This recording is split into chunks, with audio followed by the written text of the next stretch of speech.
Okay, today, students, we're going to be going over the poetry collection. We already discussed sonnets. What is a sonnet? Who can tell me what a sonnet is? A poem. I don't know anything else.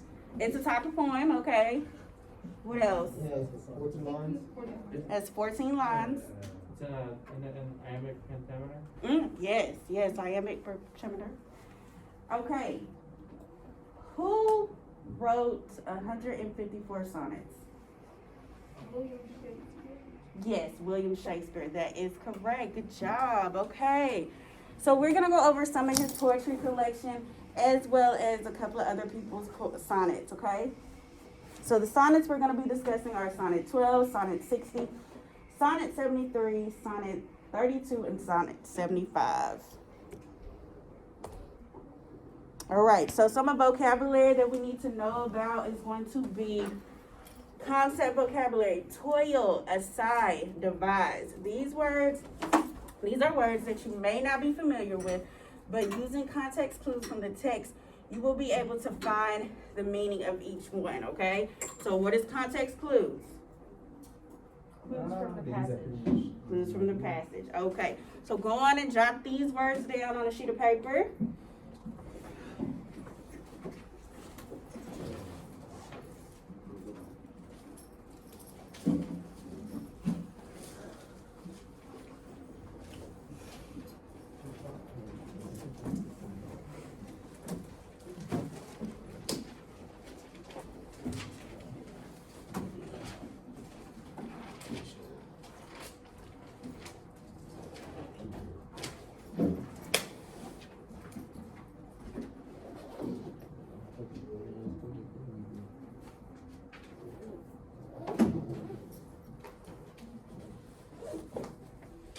Okay, y'all got them down?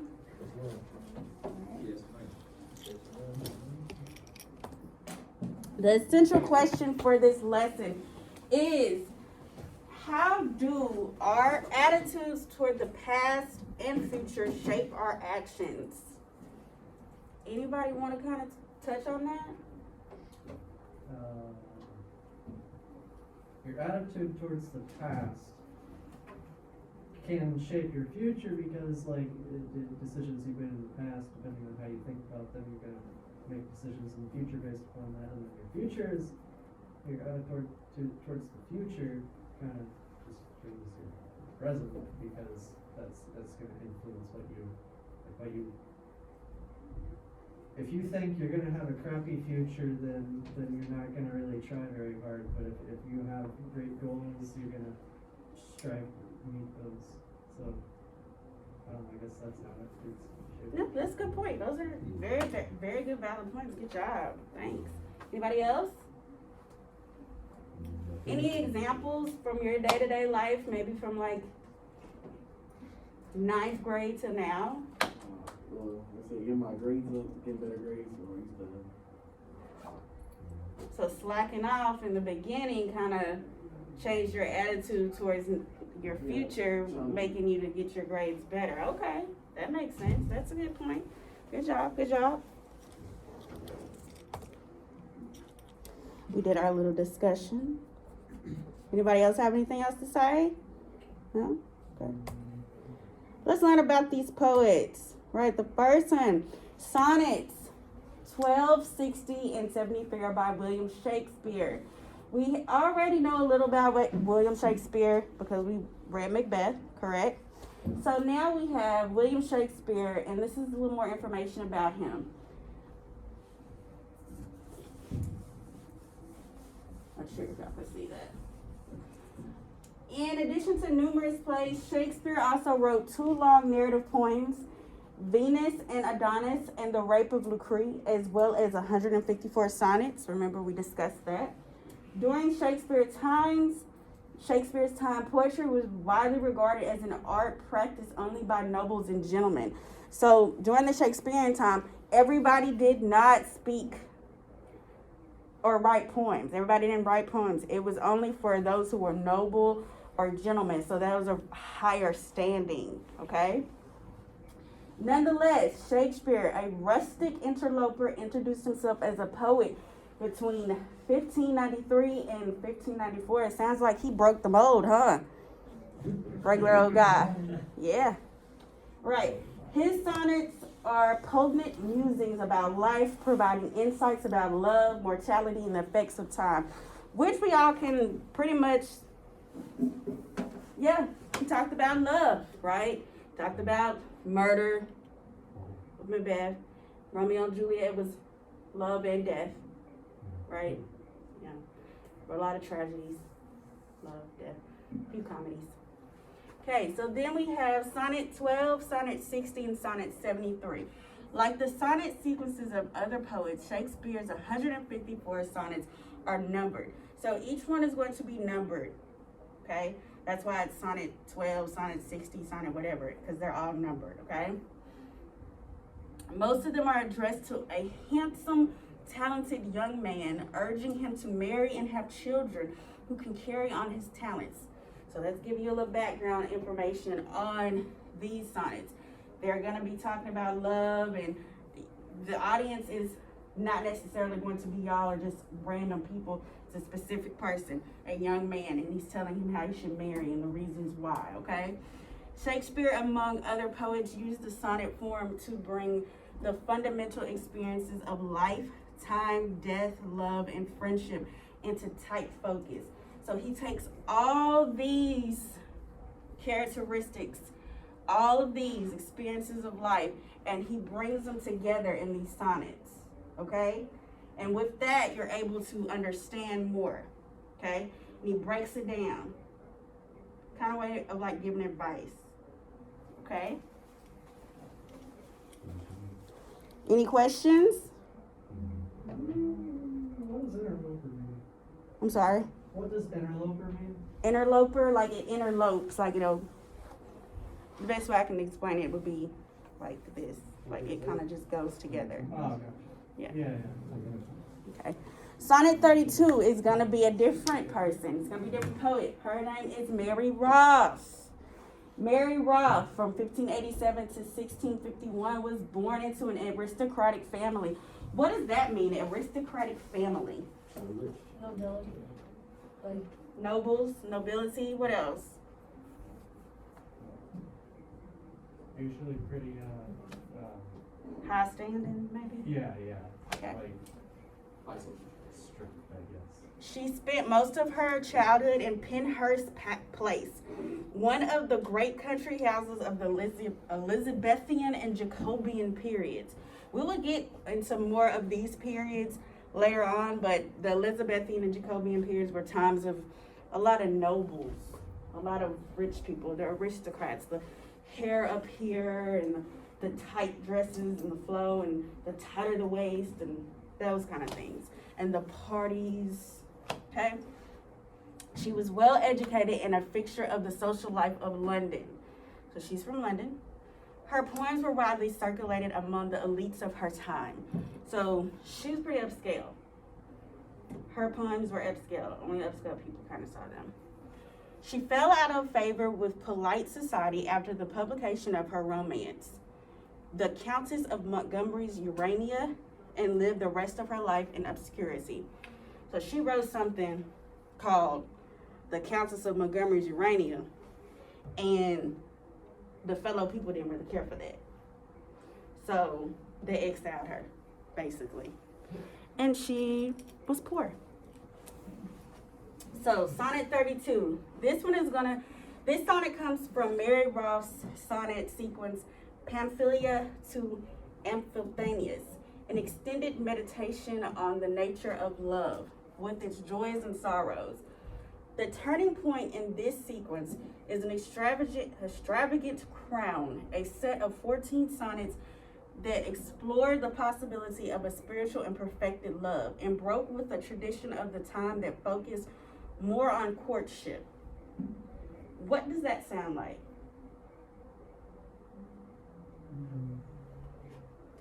What's courtship? a relationship, what we call a relationship today. Yes, like the beginnings of before you're married. So it seems that it's talking about, she's going to be talking more about the dating and courting. Okay? Courting is dating. So she's gonna be talking more about that. Okay?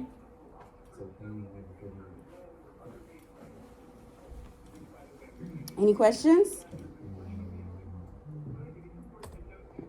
Edmund Spenser, Sonnet 75. Edmund Spenser, 1552 through 1599, was born in London into a working class family. As a boy, he attended the Merchant Taylor School on a scholarship and later worked his way through Cambridge University. In 1580, he took a position as a secretary to the Lord Deputy of Ireland. There he began his greatest work, the Faerie Queene. In his sonnet sequence, Amoretti, he created a new sonnet form, now known as the Spenserian sonnet. Spenser was well regarded by his contemporaries for his formal innovation and unique style. Okay. 75. Sonnet 75 is Edmund Spenser's Sonnet 75. It comes from a longer work by Spenser. The sonnet sequence Amoretti, Italian, for little love poems. Ooh, doesn't that sound cute? This sonnet sequence is unique in that it is addressed to the poet's wife, Elizabeth Boyle, not to some distant, unattainable, or unrequited love, like how everybody else is just kind of talking in the distance. He's actually talking to his wife, okay? It's also an example of the Spenserian sonnet, which he created using a unique structure and rhyme scheme. What's a rhyme scheme? A pattern of rhyme through lines. Correct.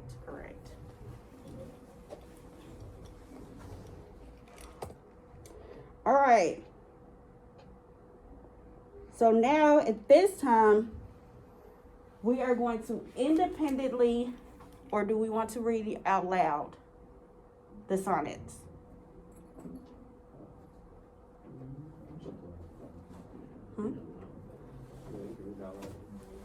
Okay.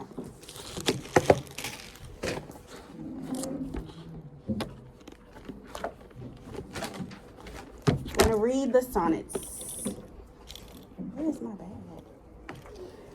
Okay.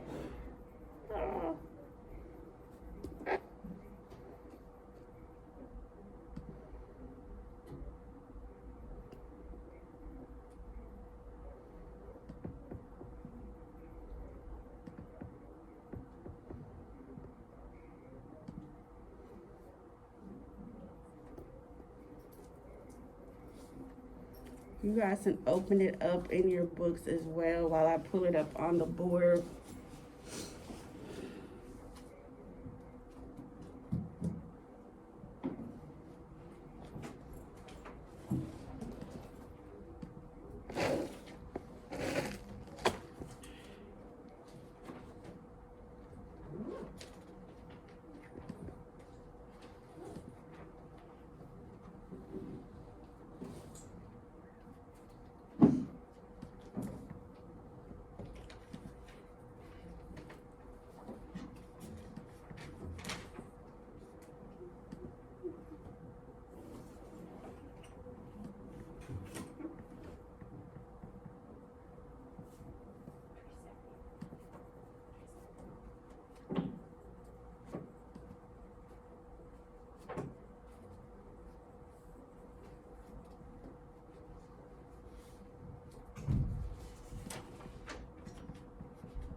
Just a moment.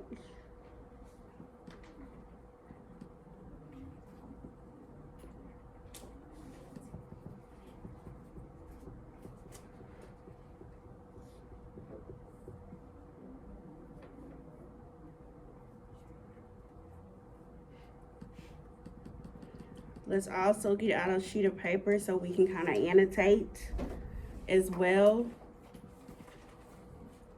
Can we annotate on the sides? Yes, you can.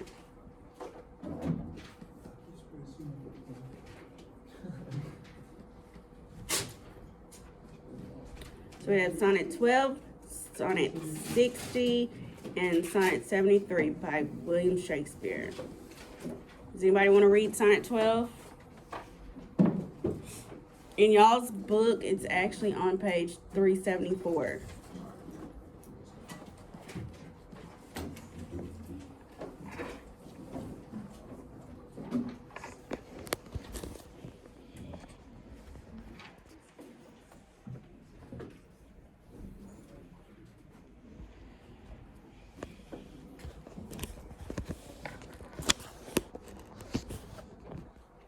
Okay, anybody want to read out loud, or am I reading it?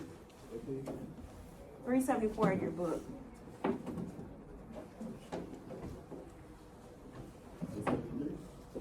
Or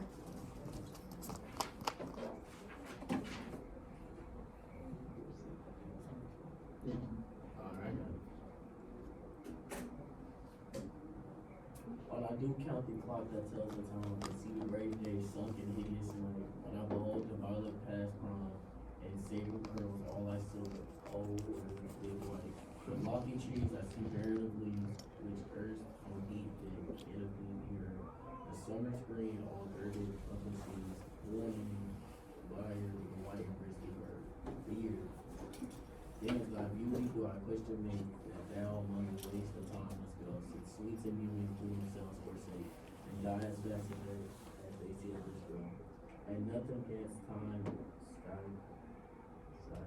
can make defense, save breeze of grace and wind takes me hence. okay.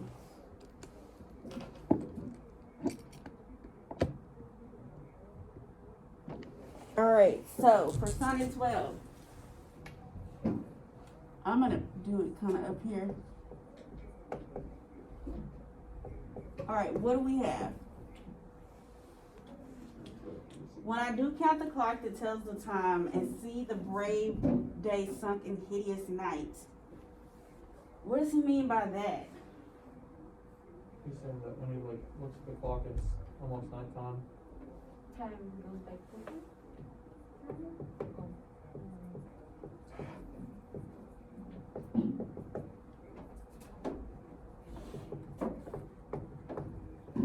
What did y'all jot down? Is that what y'all jotted down for your annotations? All right, then it says, when I behold the violet past prime, and sable curls all slivered or with white. When lofty trees I see barren of leaves, where'st from heat did canopy the herd. And the summer's green all girded up in sheaves, born on the bier with white and breezy bird. Then of the beauty do I misquestion make, that thou among the waste of time must go, since sweets and beauties do themselves forsake, and die as fast as they see others grow. And nothing against time seeth can make defense, save breed to brave him when he takes thee hence. What is he talking about? I don't know. It seems like he's talking about time. Time is getting away or something. And time was living. Huh?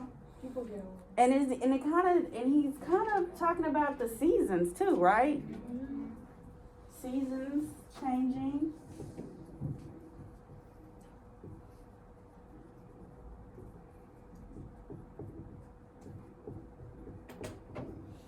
Anything else? Time sight is a death. Time sight is a bit means death. Like you can't stop it. That's why. Can't stop time. You can't stop it. How can you stop time? Dying. Death. That's true.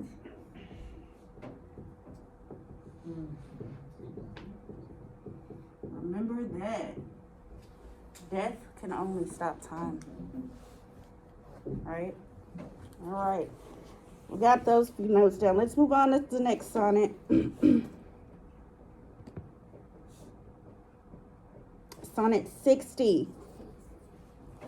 Nobody want to read that one? Okay. Like as the waves sweep towards the pebble shore, so do our minutes hasten to their end, each changing place with that which goes before. In sequent toil all forwards do contend, Nativity, once in the mane of light, crawls to maturity, wherewith being crowned. Crooked eclipses is glorified, and time that gave doth now his gift confound. Time doth transfix the floor set on youth, and delves the parallels in beauty's brow, feeds on the rarities of nature's truth, and nothing stands but for his sight to mow. And yet to times in hope my verse shall stand, praising thy word despite his cruel hand.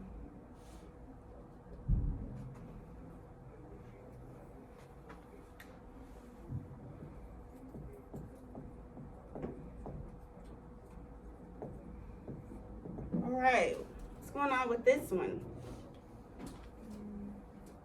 It seems pretty urgent once again.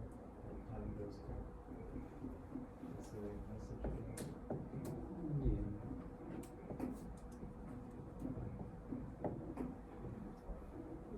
Why is he saying, like as the waves make toward the pebble shore, so do our minutes hasten to their end?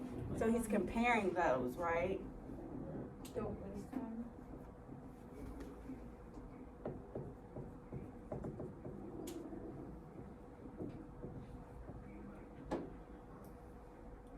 So let's put down comparison. What about comparison of waves to minutes?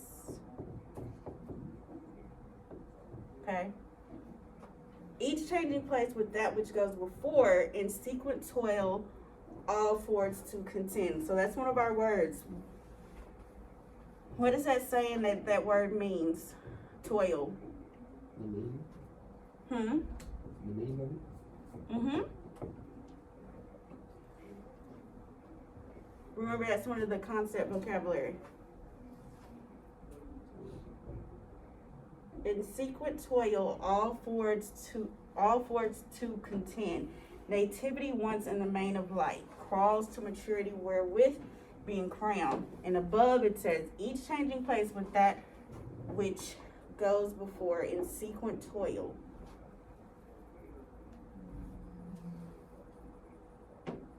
All forwards do contend just leads me to believe. I mean, I know what it means, but it would lead me to believe that it's just like moving towards something. Is it the movement? Because it's saying sequent. So like a sequent, What it, Or where's the your, progression of In something. order. yeah, like the. like in order, right?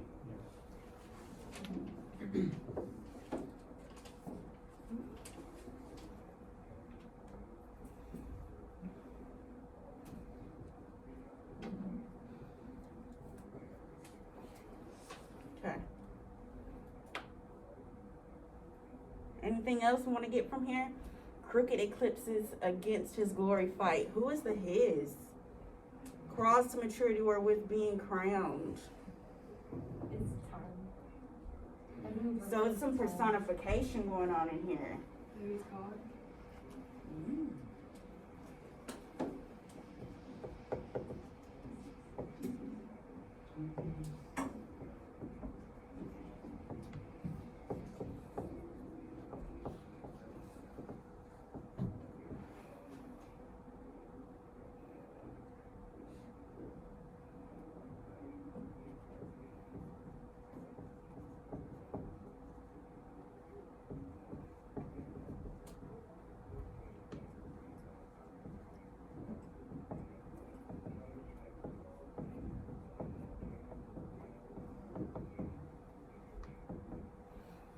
All right.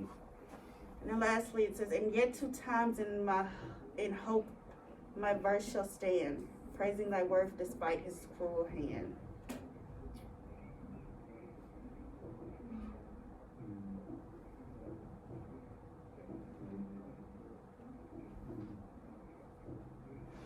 Like whatever he wants to do in life, he hopes he has to do before he runs out of time. Like, despite time going, he hopes that he still has to stand on whatever he's trying to do before it expires.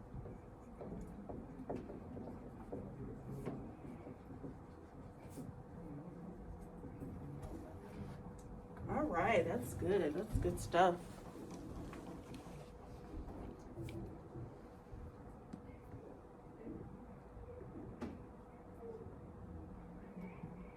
Sonnet 73. Y'all want me to read this one? Hmm? You said you do. I can read it. I gotta change it up so.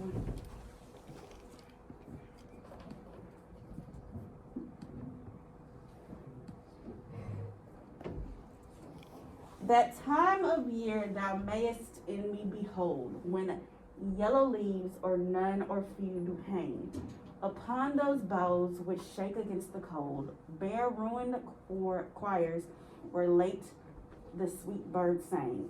In me thou seest the twilight of such day, as after sunset faded in the west, which by and by black night doth take away.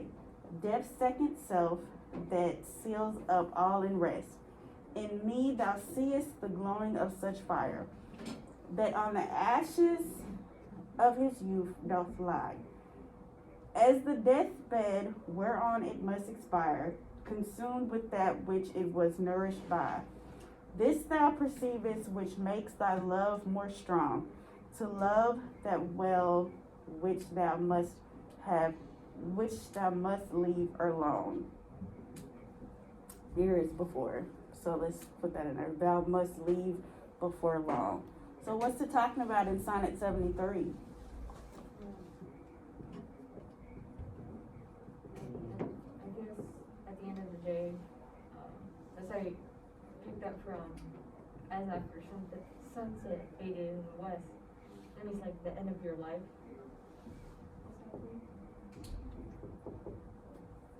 The end of life. Because it says deathbed, right? Right there. He's comparing himself to autumn and winter. Mm.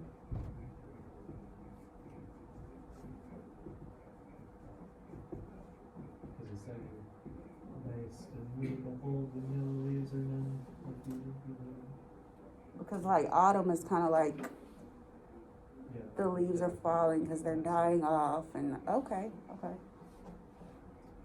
I can see that. Anything else?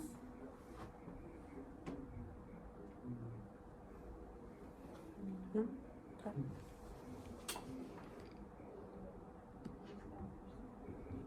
All right, we got Sonnet 32, and that's Mary Roth.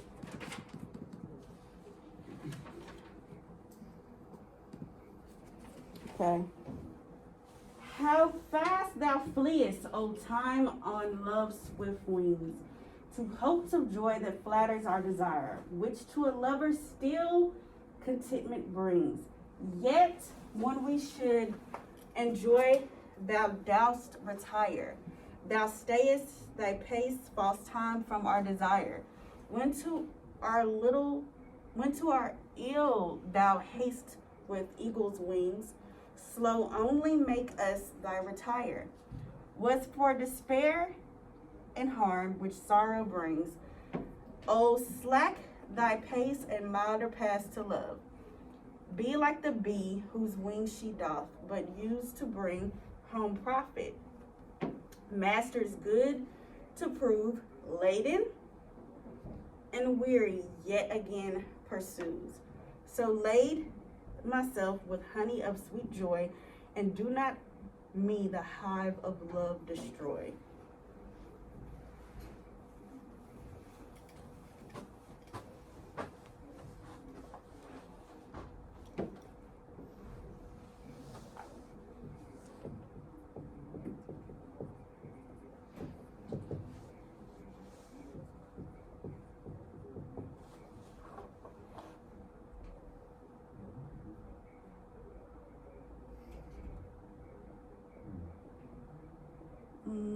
What about this one?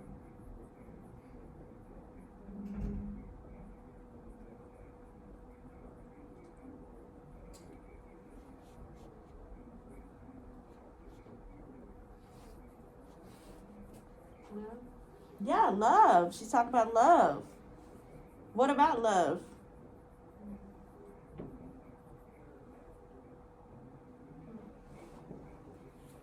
I guess it's about her desire to be with her lover, and she's saying hurry back.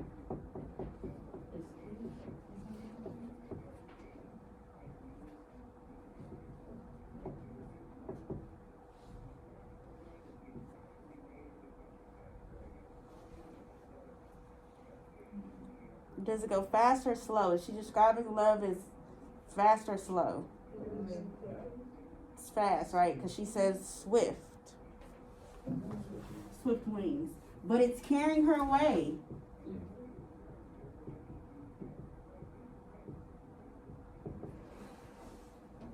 Which to a lover still contentment brings. And she's content with that. Like she knows that the love is going to bring contentment, right? Yet when we should enjoy, thou dost retire.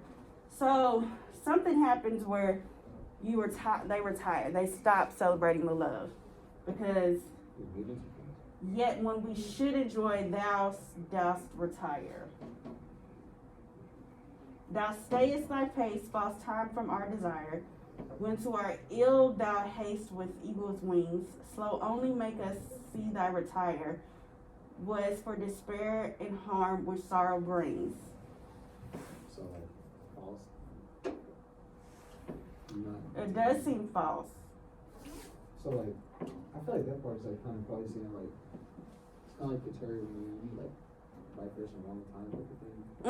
Right person, wrong time. So since of the wrong time, it's making them,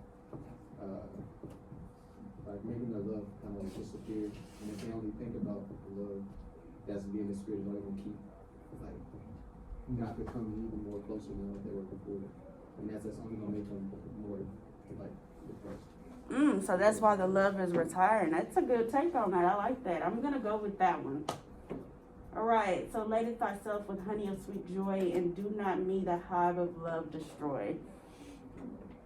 But whatever is going on, Her heart, like break her heart. her heart is broken, but it's not gonna destroy her. Okay? She's not gonna be weak. She's not for the weak. Okay? She's not for the weak, and she's not for the streets. She believes in love. Okay? Y'all like my little point and my little rhyme there? Thanks. All right. And I think this is our last sonnet by Mr. Edmund Spencer. Okay. So, Edmund, remember, he was talking to his wife or a wife. Okay? So, Edmund says, one day I wrote her name upon the strand, but came the waves and washed it away.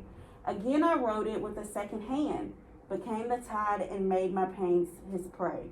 Vain man, she said, thou dost in vain essay a mortal thing so to immortalize, for I myself shall light to this decay. What's a say? Vain man, she said, that dost in vain essay. Remember, that's one of our concept vocabulary.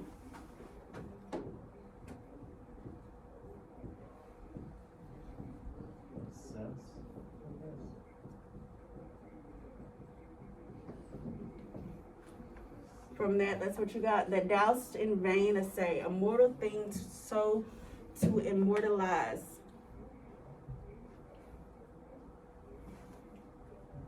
Because he's like just vain, or she said she, that dust in vain to say a mortal thing so to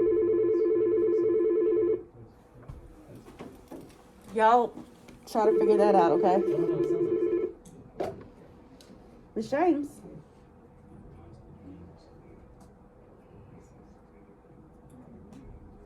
She's next door. This is Miss Gunn's room. That's next door. I'm not sure the room number though.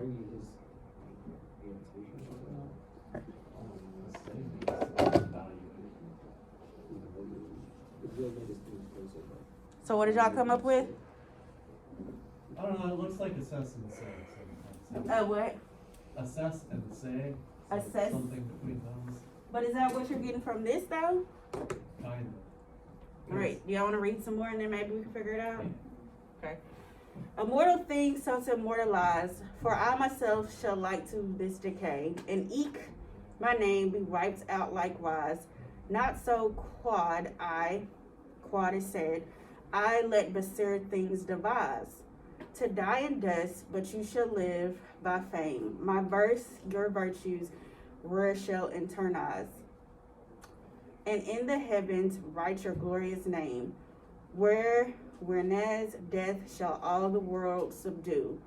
Our love shall live and later life renew. So we had another word too, devise and essay.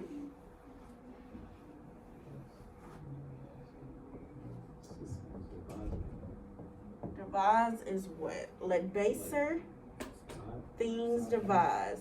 Not so said I, let baser things devise. To die in dust, but you shall live by fame.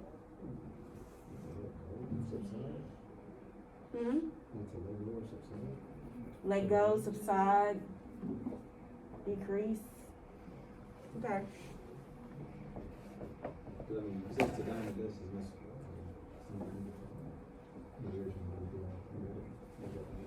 Okay, so let's go back to Asai. Vain man, she said, that dost in vain Asai. Immortal things so to immortalize.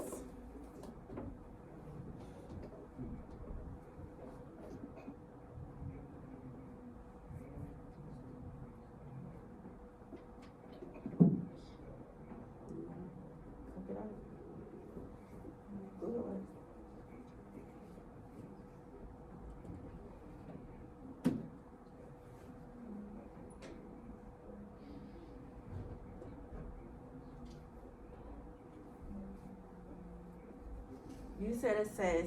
Do y'all all agree with the assess?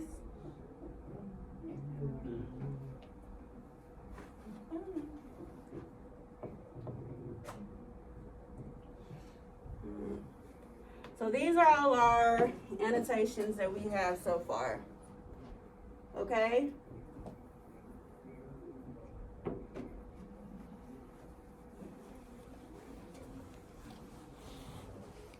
And that was our last sonnet. So now we're going to move on to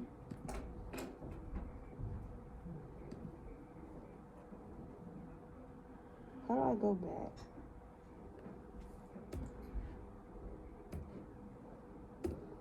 Now we're going to do comprehension check. And we're going to do this as some of this as a discussion and some of this not. But we kind of discussed as we did. So right now, what we're going to do is we have sonnet 12, sonnet 60, sonnet 73, 32, and 75.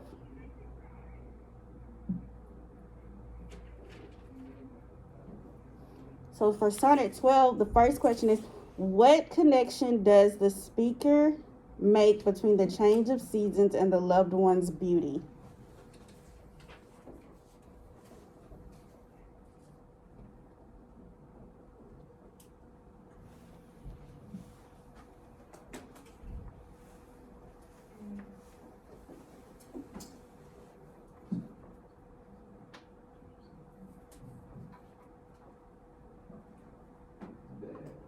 Sometimes it can be ugly. So that it could be ugly or they both can change. That it can be ugly, but it can change. Okay, what else? The summer relates to the start of love and then it ends. It goes in time, dies out. It starts and then it dies out. Okay, and it compares it to the summertime. Okay. Number 2, according to the speaker, what is the only defense against time? Death. Okay. All right. Sonnet 60. To what does the speaker compare the passing of time? The waves of the sea. The waves of the sea. The waves, they compared the waves to minutes. What hope does the speaker express regarding his verse? still stand. I think it still stand pretty much before Thomas died. Yeah, and that is purpose. Remember you said something about the purpose of life. He hopes he'll be able to do it before his time is over. So was what you put. You said, and I put that up there. So that's annotation. Okay. What hope does the speaker express? Did I just ask y'all that? All right. So then, now we have Sonnet 73. At what stage of life is the speaker of this poem? Old age, close to death. What makes you think they're close to death? Because they keep talking about what? Their deathbed and they're going to expire soon. Yeah, okay. So they're probably older. And what advice does the speaker give in the last 2 lines of that poem?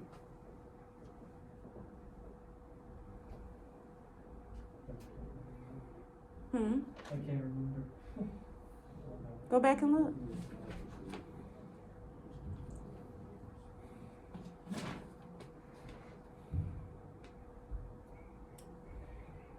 He said, the way you're perceiving the love and taking it in, makes you love it more, and you continue to love it, it'll actually last. Say it again a little bit louder. Like, so, the way you perceive love, can make you try to understand how to love either more or less, and when you get that understanding of loving it more or less, if you love it more, it helps you love it longer. Okay. So understanding love can make love last longer in time. Okay, I like that. All right. So probably appreciate it, right? Appreciate time, right? All right, so we did Sonnet 12, 60, and 73 together. Now let's do some independent work, and you guys work on Sonnet 32 and Sonnet 75 questions independently using the annotations that we did on the board. And that's what we'll be doing today till the bell rings. Okay.